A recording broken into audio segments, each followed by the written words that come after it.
তুমি ধরবেন আমি ধরতাম। আচ্ছা ঠিক আছে, তুমি ধরে দাও। আচ্ছা স্যার, আজকে কি হয়েছে? একটা মহিলা দেখলাম ডেট বা কিছুক্ষণ আগে আমাদের কাছে একটা খবর আসে যে দোলাবিল যে সিএমও অফিস আছে সেটার সামনে একটা অ্যাক্সিডেন্ট হয়েছে টমটম এবং বাইকে। একটা মহিলা গুরুতর অবস্থায় খোয়াই ডিস্ট্রিক্ট হসপিটালে আনা হয়েছে। তো খবর পেয়ে আমরা সঙ্গে সঙ্গে আসি এবং আমরা স্টাফ পাঠাই দোলাবিল।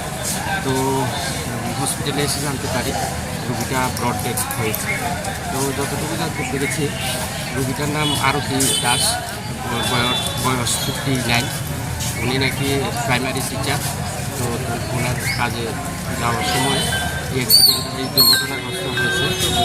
তো আমরা এখন যে ইনভলভ বাইক বা টমটম আমরা এগুলি শনাক্তকরণের চেষ্টা করছি এবং ড্রাইভার যে চালক যারা ছিল তাদেরকে আমরা বোঝার চেষ্টা করছি। তো বাইকটা কি আটক করা সম্ভব হয়েছে? এখনও ইয়ে চলছে, আমরা চেষ্টা করছি। টমটম ড্রাইভার কি আহত হয়েছে?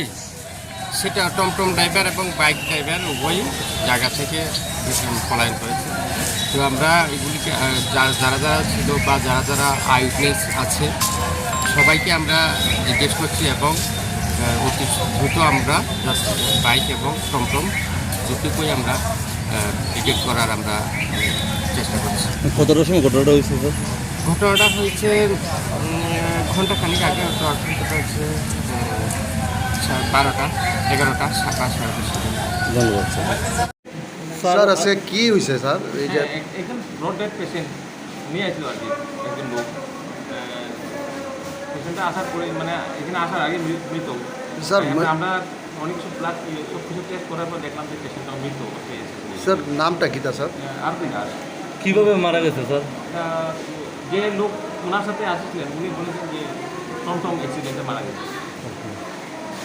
তো বাইক নাকি টমটমকে বাড়ি মেরেছে, তারপরে অ্যাক্সিডেন্ট হয়ে স্যার তাহলে কি আপনাদের ধারণা যে ঘটনাস্থলে মারা গেছে? এটা রাস্তায় মারা গেছে। Thank you sir.